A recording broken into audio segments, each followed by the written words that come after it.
Akech, amos ya nyaka geno ni ngima. An benda ngima maber. Something very special has happened. We have a visitor from America. After 27 years, he is suddenly here. My brother.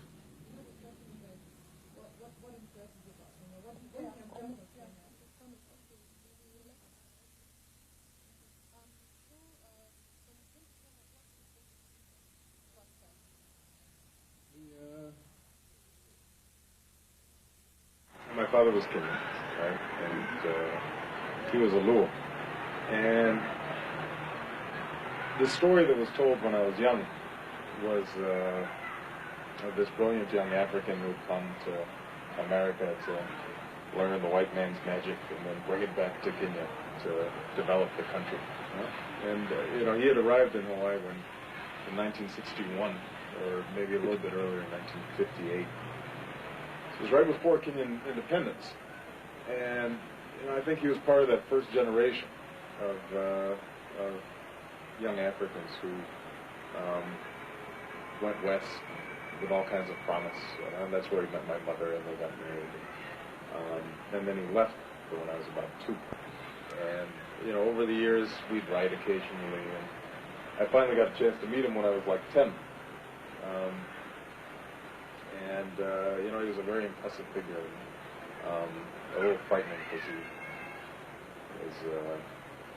had this deep voice and this British accent, and was quite bossy and sure of himself and intimidating.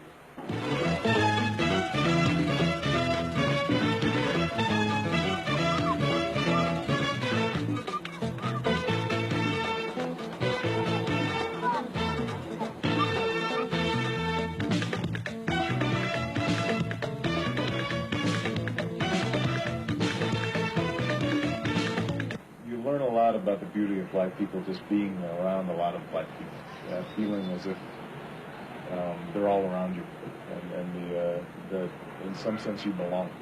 Even though, ironically, a lot of Africans will look at black Americans and say, they're Wazungus, or they're white people. Ironically, it was the death of our father that brought us together. Since then, we had kept in touch through letters. Our letters, however, did not prepare us for when we would finally meet. I was afraid that Barak, my brother, would not be comfortable with us. I was also afraid that we would not know how to relate to him. After all, he was from a totally different world to ours. The most important thing for me coming back was seeing my family, and that was the main purpose, and I think the thing that moved me the most was going to home squared and meeting my grandmother and my brothers and my uncles. So you like it? Yes. Okay, let's try it on. We have to try it. Even though it's hot, you tell her, even though it's hot, we still have to try it just to make sure it fits. Huh? It's good. It's good. What English? Usually, it's a good one. It's a good one. Oh, there. There. It's good.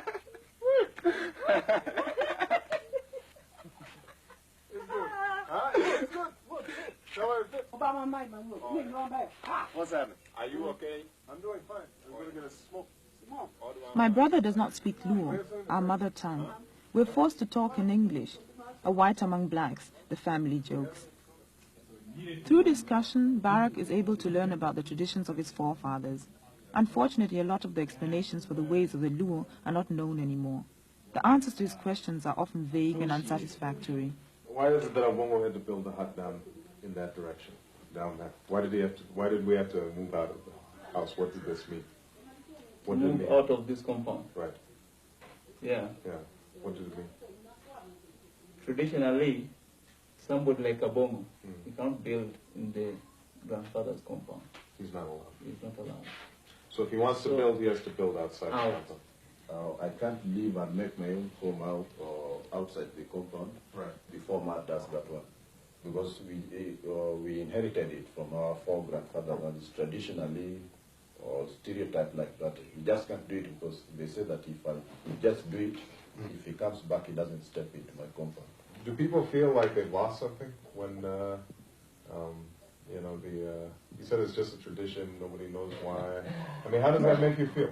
Or how does that make you feel, Yusuf, when you know, we still have these traditions, but they're thin now. We're not sure which ones are which, and nobody follows them anymore, and some people follow them and some people don't. And is that a good thing? Is that a bad thing? It's not good because, you know, there are some reasons why they were playing such traditions, Right. but some of the reasons are hidden. Right. You can just Only the old people may know the reason, but they will not like to tell you. Right. Yeah. They'll just say, tell you, all right, no, that is bad, don't do it. But the reason they won't tell you.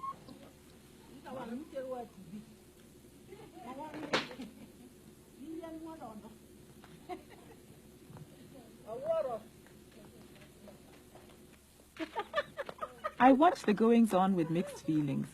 The new member of the family does not seem to have in any way disrupted the daily routine. It is as if his being there is to the family only proof of the fact that the son they lost and whose name Barak carries has returned to be among them. Two brothers. Do they understand each other? Is it possible for Barak, at this stage, to get to know and to understand the traditions and ways of his father's people? In order to answer his question, I myself have to ask. Kaka koro odwani. Ino kaka koro odwani. Koro bob abongo, in ibiri kelo jaodi mokendi. Tubiro nende odwaka. To gichik luo akbar kama, tim kama.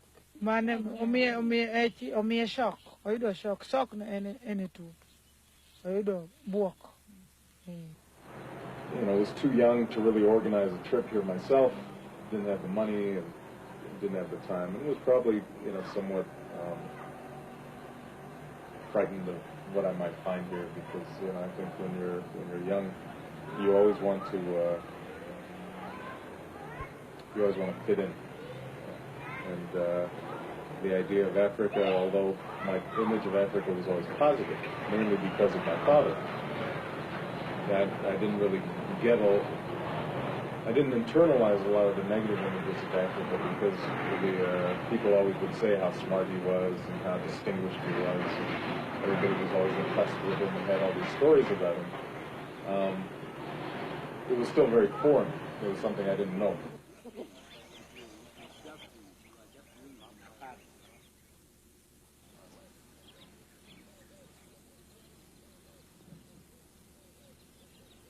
We take a walk to show my brother and his fiancée the neighborhood. My brother is surprised by what he sees. Where are all the villages that we always see in books on Africa, he asks. According to those books, we all live on one compound with a chief's hut in the middle. He is told that such villages do not exist in Luo country. They were built during colonialism to serve the system. Having all the families together was a means of watching and controlling the Africans more effectively.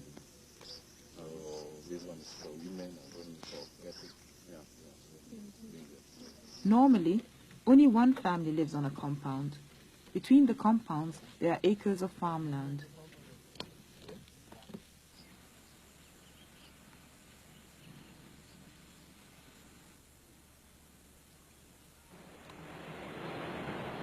As I got to know the country better, as I've written newspapers and I talked to Kenyans, then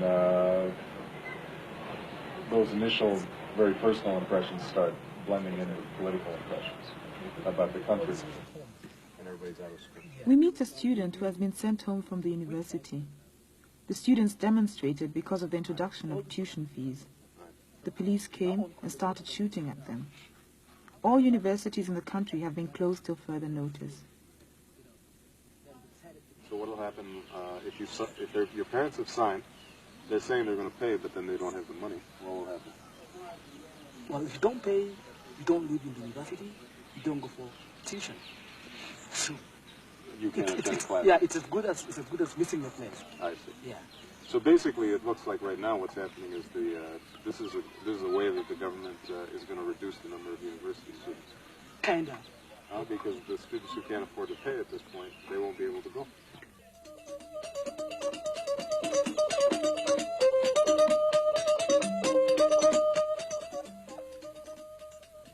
Alma, how is this woman related to us? Ask Granny. She's saying, hello, how are you, my son? How do you say mother? Mama. Mama. You wouldn't have imagined, could you?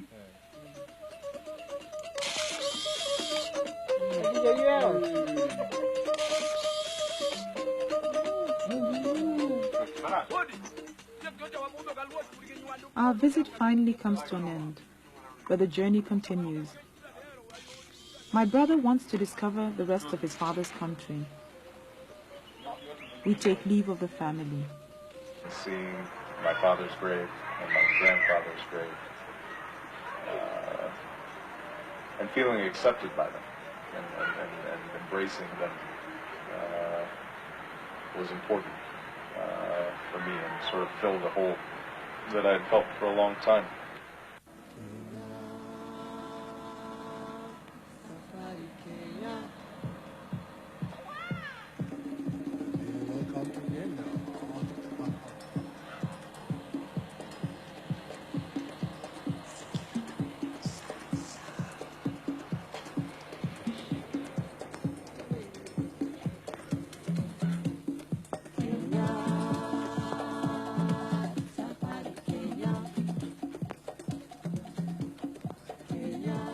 It is understandably difficult for a visitor not to be impressed by the beauty of this country. My brother is no exception. Whereas I am skeptical, I see the country through the eyes of a Kenyan, my brother, an outsider, is able to enjoy its beauty. Proudly, he shows his fiancée his second home. In my eyes, the beauty that they see and are so impressed by is marred by my knowledge of how excluded almost all Kenyans are from this experience. These strangers move about our country as a matter of course and with disturbing confidence. It seems to me that as far as the tourists are concerned, there are no limitations.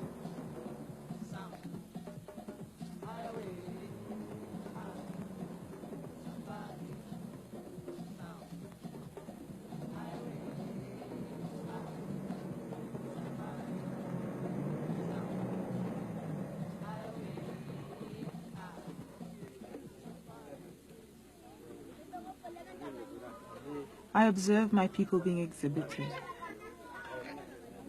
exhibiting themselves. Who would want to miss such a spectacle? A folks exhibition. On this day, my brother refused to come on the tour.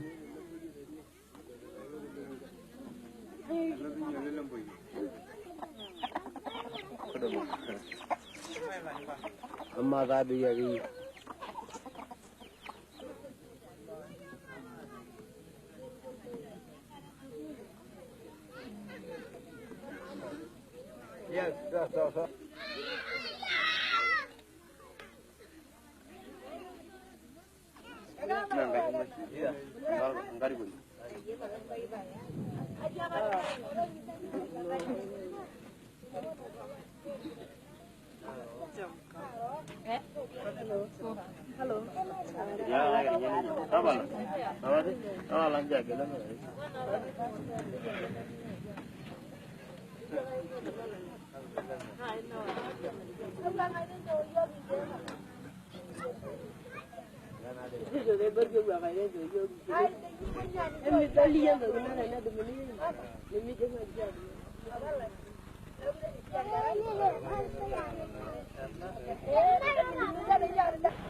It makes me frustrated to see that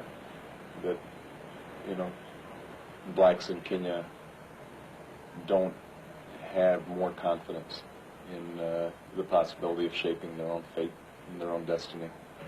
I'm deeply saddened by a sense that whites are still superior in this country, in some sense, that if you sit at a restaurant, they're served before a Kenyan is served. If you go through customs, a white person's going to have an easier time going through customs. I've experienced probably the Kenyan side of it, mainly because there have been times when I went, let's say with Alma, my sister, who's obviously Kenyan, to a restaurant where we'd have problems getting served, where the waiters would be rude.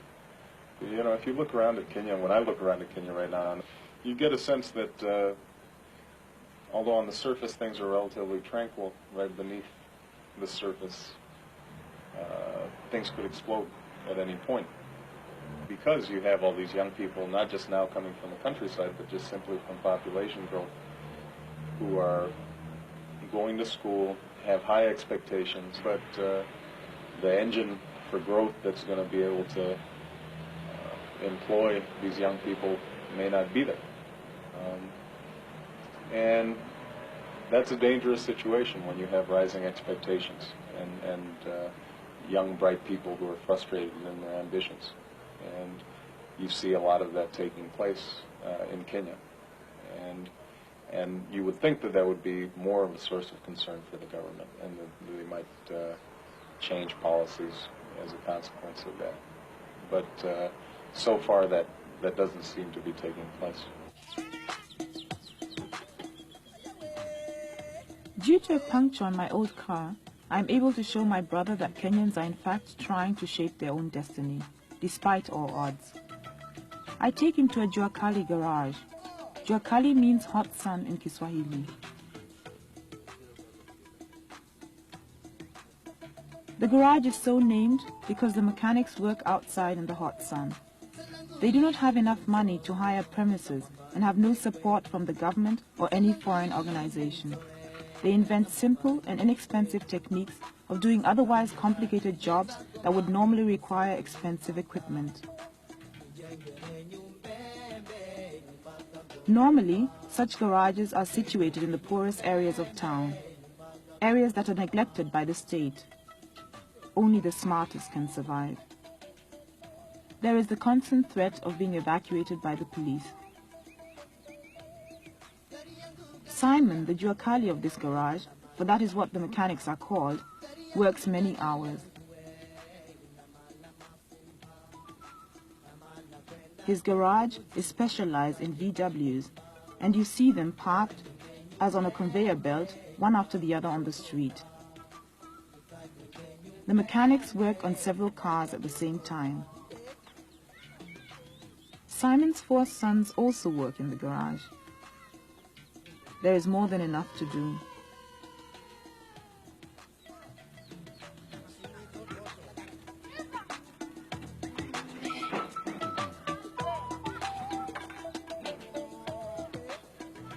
My brother and I watch fascinated. I am pleased to have brought him here. When I look at a place like Kenya, I think this is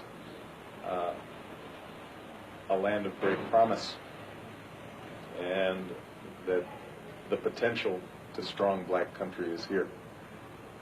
And I think if you could build a strong black country in Kenya, then that sends a message out throughout Africa. It sends a message to black Americans. It sends a message to blacks in the Caribbean.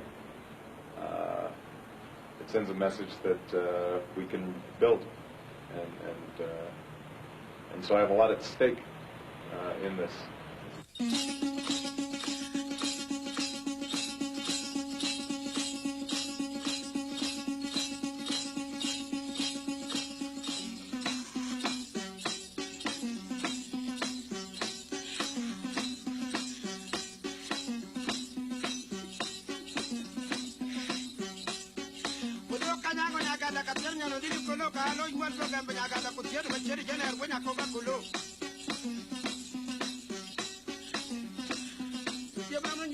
All the way to Nyaganda.